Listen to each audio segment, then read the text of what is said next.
Now, starting off, any good family dynasty, you need to get a lot of money behind you, especially with the mission that we've got. So, of course, we started off in the stewardship tree, especially for this first character, and we decided to focus on just trying to upgrade all of our holdings that we do have. We're a small little duchy at the moment, so we don't have too much money to play with, and not a lot of troops either. So that was our main focus. Now, after we did get a little bit of money behind us, we decided to start declaring some war, specifically declaring war on other faiths, because obviously there's no drawback to that, and as long as you can go against just a few counties, you're going to be able to expand your kingdom pretty rapidly. So that's what we did, especially during the first and second character. We really focused on getting that money, declaring a few wars. But here, well, I decided to go a little bit overzealous and decided to do an independent war. It didn't go well. What's going to happen next? I have no idea. I do, but for the story, we'll say I have no idea. What's going to happen? Don't know. Thankfully, we do get our prison intact. Unfortunately, the same cannot be said for our mind, as we do hit the level 1 mental break threshold, which isn't surprising considering what he's been through. Don't worry, I'm not going to be that stupid again. I'm just testing the waters, see where we're at in comparison to our liege. I do decide against it. I'm sure you'll all be very glad to hear. We're not going to do another independence war just yet, but unfortunately, till death does us part, our wife has passed away, which means we're going to need to look for another spouse. And we do get ourselves a skill point in the stewardship tree, but before we do that, I decide to invest a little bit into our army. We have currently got over 1,000 gold stored away, so it makes sense to spend that money. I decided to get ourselves a new men-at-arms, specifically armored footmen. We immediately upgrade them to level 10, as well as upgrading our other men-at-arms to their maximum. And only in Crusader Kings can you marry off your 0-year-old daughter, and that is exactly what we do to get ourselves an alliance with Proconsul Kyrikos? It's one of them. Proconsul Kyrikos alliance formed. Now, if you remember, we do not directly report to the Emperor. Instead, we report to Vicarious Joseph IV. And I decide now, in the position that we're in, it's time to change that. Our military strength is much better, 64,000 compared to his 17,000. Our financial position is better as well, with 678 gold compared to his 605. And it's time for round 2, attempt number 2, the Independence War.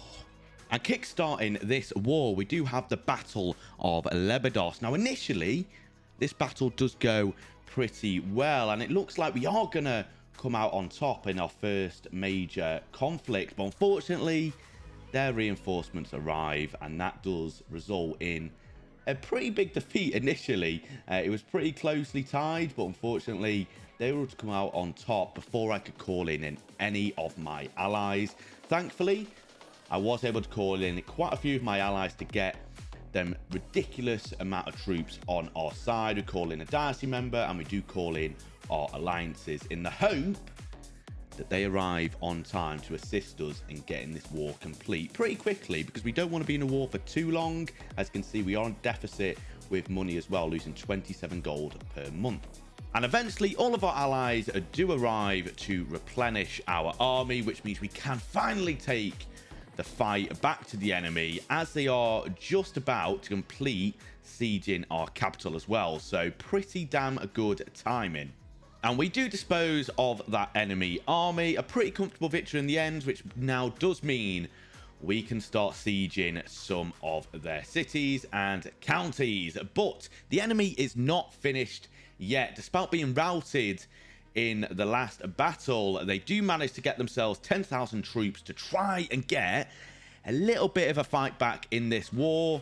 Unfortunately, they did run away from us quite a lot. We did eventually manage to catch up to them, and well, let's be honest, it wasn't really any sort of difficulty on our part disposing of that army. They get dealt with pretty easily in the end, and now this war should be, touch wood, as long as there's no enemy allies incoming, this war should be pretty done and dusted now. But before we can even bask in any of the glory, We have died. Proconsul Boethios II, our son, succeeds us. Already 45 years old. So we're already playing a pretty old ruler. But we're going to be continuing as Boethios II. Hopefully he can get this victory in this war. And his first act as the ruler of our little kingdom will be winning this war. But we also need to marry him off as well, and we decide to end up marrying someone called Assassinating at a cow. We get a nice bit of prestige, and she also is going to give us an inheritable trait, which is quite nice. The next thing we do focus on is our skill tree. As you can see, we have already completed one of the skill trees, primarily because he is quite old, so he's had time to be able to complete it. We do decide to focus on the family option just because of the fertility bonus, and we want lots and lots of daughters to marry off for loads and loads of alliances. And his rule could not get off to a better start. As previously promised, he does indeed win this war for us, not even in the seat for a week, and he's already won one of the major battles that our families had. What better start could he have? We haven't really had a look at our children. There are two that aren't currently married, our daughter Lucina and our son Gerasimos. Now, as I was looking through this, I did have a look at our current heir, who was Boethios, and he's not exactly the sort of heir that I would like. Gerasimos is actually a much better heir in my opinion. That stewardship especially is really, really enticing. So I decided to be quite brutal, and I do disinherit our current heir, and I do make a Gerasimos our designate heir, just because he's, if I'm completely honest, a lot better.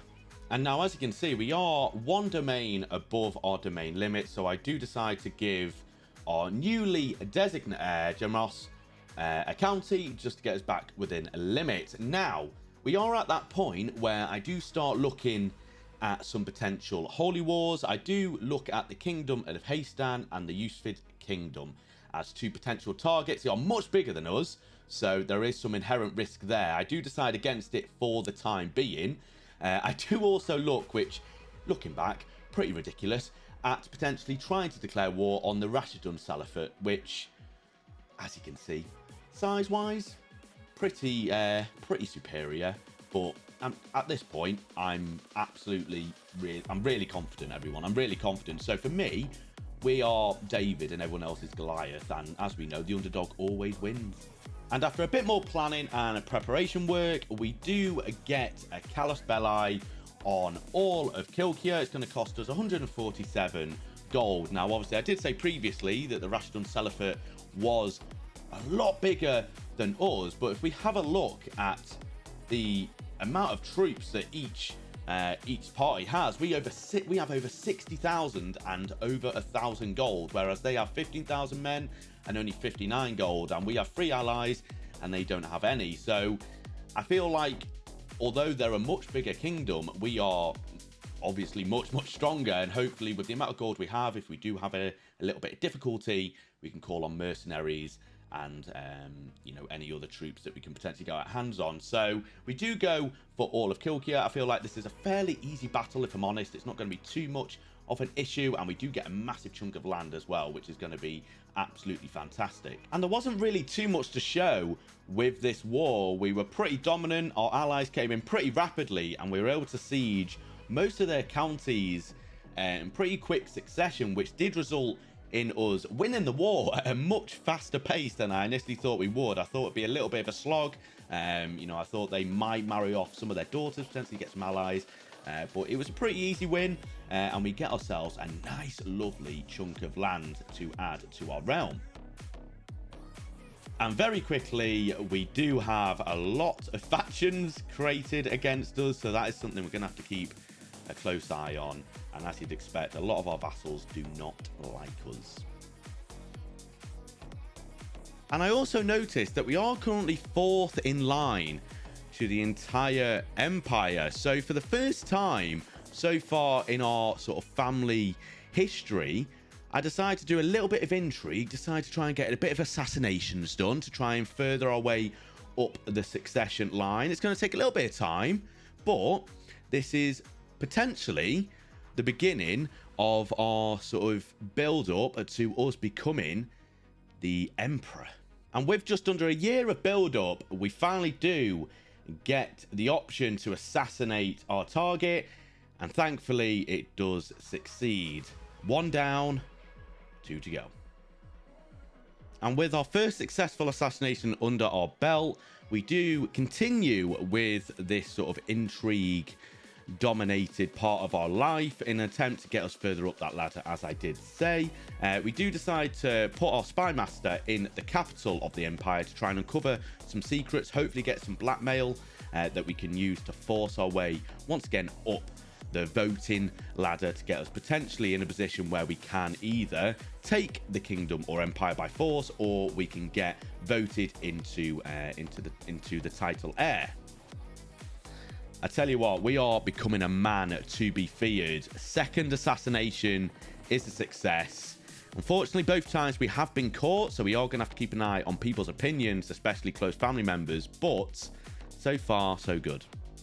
A quick break from the assassinations, we do declare another holy war on the butchered Emirate. I apologize if I have butchered that. It looks like they've gone through a pretty rough time recently. They're only able to deploy just over 8,000 troops compared to our 49,000. So this should be a pretty easy victory, touch wood, pretty easy victory. And we are slowly but surely getting to a point where in the next few years, hopefully, we'll be able to connect our 2 biggest parts of our land. Most of our land is pretty spread out, which could become a little bit of a problem, but hopefully we'll be able to rectify that in the future. They're able to put up somewhat of a defense, mustering up just over 7,000 troops. Unfortunately, the combined forces of our 13,000 and our allies' forces is no match for us, and we are able to dispose of their enemy armies pretty easily. There are a few other battles around the realm, but very, very quickly, we siege most of their lands, and we are able to get the victory in pretty quick succession, as I thought. No major issues here, and we have got a nice bit of chunk of land to once again add to our realm. And we are on a little bit of a roll here. A few more holy wars, and you never know. We'll probably be in a position to maybe either get independence from the Eastern Roman Empire and take it by force, or the other option is obviously do it by diplomacy. But we are slowly but surely increasing our power within the realm, and there's no doubt the other vassals are very, very nervous. Wow, time is flying by, and we have unfortunately passed away. We have succeeded by proconsul Gerasimos, 41 years old, once again fairly old in terms of inheriting the seat on our realm. But what can we do? Our character did reign for 23 years, so not as long as his father, but a pretty successful reign as it is, and I think we can all look back and smile at how much land he did get us in the end. So we are succeeded by our son, and the whole process starts again. We do decide to marry a nudist. Don't know why. I mean, good traits and all. We have got some good stewardship. We are a little bit over on our domain. Hopefully with our marriage, we will be able to increase that and only have to give away 1 title. And from then, we do have a look at our son, and Gerasimos, 23 stewardship, 10 diplomacy. So once again, pretty good heir that we've got here, 18 years old. So he is definitely set up for the future. Now, it does take me a little bit of time to look for a marriage here, as the options weren't actually, they were pretty good, to be fair. A lot of diplomacy based ones, just because Gersimos doesn't have great diplomacy, and we want to be able to increase all of our vassals' opinions of our son for the future. We do have some good inheritable traits as well, which is always a nice thing to have. We then look at the skill tree. He is going to go in stewardship. He's already got a full tree of stewardship, which is nice. Administrator, and we go for wealth, as we are all about the wealth, ladies and gentlemen, all about the wealth. New character, new dreams. Not just yet. And all of our bloody vassals hate us, which is a great start. So we have to go about bribing every single vassal to like us, because that's how friendship works, everyone. That's how bloody friendship works. If only I had enough money to do that, I'd be the most popular person ever. But unfortunately, I don't. Thankfully, we do have a decent amount of gold behind us, so we are actually able to do this. Unfortunately, we are 4th in line to the throne again, but we do put our spy master back in the capital to try and find some secrets. And it actually comes up fruitful, because we do find a secret on someone in a pretty good position. So we are able to force vote him, and now we are 3rd in line to the throne. So it's nice to see our spy master actually getting some secrets, and a few more we should be able to force our way into a title heir, and then we just have to assassinate the Emperor. So, you know, nothing major at all. And speaking of the Emperor, we are going to fabricate a hook on him in the hope that we can also force his hand to vote for us as the heir. And I don't think there's anyone in a better position, really. If the Emperor came up to you and all the vassals and went, he's going to be our next heir, I don't think many people are going to put up a much of a fight, if I'm honest. So this guy, 4 years is a long time to wait, though. Hopefully we don't get murdered by our vassals. Otherwise, this is going to be a lot of tears. 4 years passed by with nothing major happening apart from our death. Yeah, we've died again, and we are succeeded by our son, a lot younger this time, 32 years old. We did reign for 14 years, so our shortest reign so far. But if I remember correctly, our son is pretty damn good. We're on to our 4th character now, so hopefully this character is a little bit more successful than his father, because his father didn't really do much. I don't like to talk ill of the dead, but our father was bloody awful. Now, this may be a risky decision, but instead of going into the stewardship tree for the first time in any character we've had, we decided to go into the intrigue, specifically the skullduggery focus, just because of all the assassinations we're doing and all of the intrigue based events we are doing. I'm hoping this will get some benefits. With this 4 intrigue, however, there is an inherent risk to this, so fingers crossed it doesn't come back and bite me well and truly in the ass. So with this next clip, the least said about it, the better. Some very questionable moral decisions here in this clip, so yeah, I don't need to say anything, do I, really? No, cut the clip. Cut the clip. No one needs to see this. Just, shall I walk out the door? I'm going to walk out the door. Right. With that out of the way, unfortunately, we're no longer directly reporting to the Emperor, so we are having to declare another independence war. The reason behind all the assassinations was just to weaken our leads that little bit, to make it a little bit easier. So 13,000 compared to their measly 8,000, I think it is, just over 8,000. They have no allies, neither do we, but we do have more troops, so it should be pretty easy. And over 6,000 gold, so yeah, she hasn't got a chance. She hasn't got a chance. Now, I did hire some mercenaries just because I wanted that extra sort of buffer of safety. I didn't want to put anything to risk, and we did sail over to her realm, and there was quite a few raiding parties in this area, 23,000 and 30,000, that could absolutely annihilate my army. So we had to be very, very careful, but a little bit of luck did stumble our way, where the raiders did go against our enemy's army and they were absolutely decimated. So we didn't have to do any of the work ourselves, which was quite nice. Didn't have to risk any of our troops. Well, unfortunately, one of the raiders' armies did end up catching up to us. Unfortunately, we did lose the battle. We didn't lose too many of our troops, but because of, well, I absolutely crapped myself, I won't lie. So I called in one of my allies, King Flavisnas. I'm answered on a postcard. Called him to help us. He accepted the offer, thankfully. So now, hopefully, we won't get caught again. So we did make a bit of a beeline for their capital, in the hope that we could get a pretty quick victory. However, their enemy armies were running away from us, so we did take a bit of time to try and chase them, but we did go back to trying to siege their capital, as I said, to get that quick victory. And after a few battles and a few mercenary hired later, we do finally win the war, because we were able to capture one of their valuable family members. I think it was his son. During the siege of Boethios. So we got immediate 100%, which is quite lucky considering that we were losing the war up to 20% on their side. So we're pretty lucky here, and we were able to get the victory once again.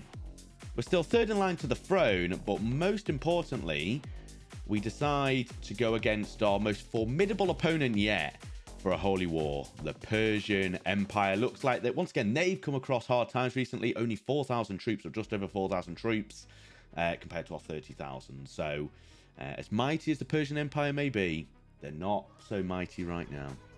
We gather our troops, call in our alliances, and we start sieging their kingdom.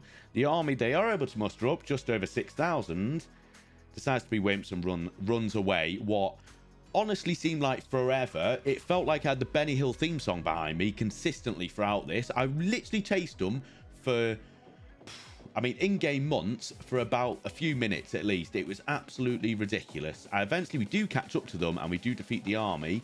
And quite frankly, I hope they were ashamed of themselves because that was a bloody disgrace. Eventually, we do get the victory, 100% done and dusted. And look at our realm now. Only one county away from connecting our two biggest portions of our realm. So, hopefully, fairly soon. Hey, do you want to know a secret? You can't tell anyone, all right? You can't tell anyone. I'm planning to murder Hippolytus, however you say his name. If you want to join the plot, all you have to do is to subscribe, okay? Excuse me. A claim on the Eastern Roman Empire. I don't even know this came up. Holy stop. Oh, decisions are to be made.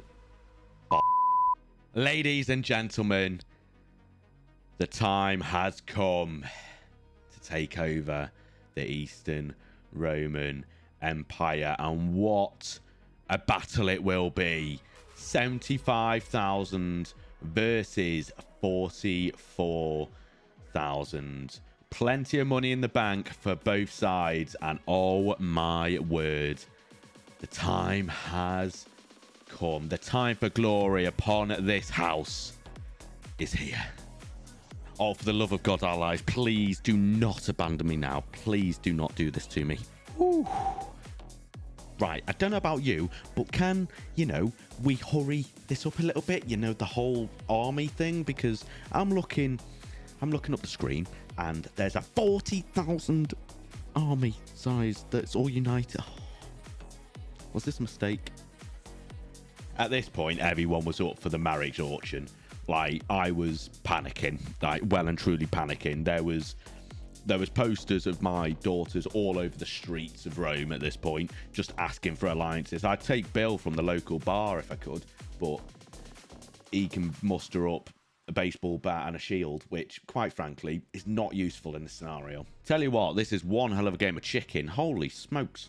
I tell you what, from the amount of money that we're spending on mercenaries, there are going to be some very, very well-off mercenary leaders. Bronn from Game of Thrones is loving life. He's got all the money in the world. He doesn't give a stuff about fighting in my wars.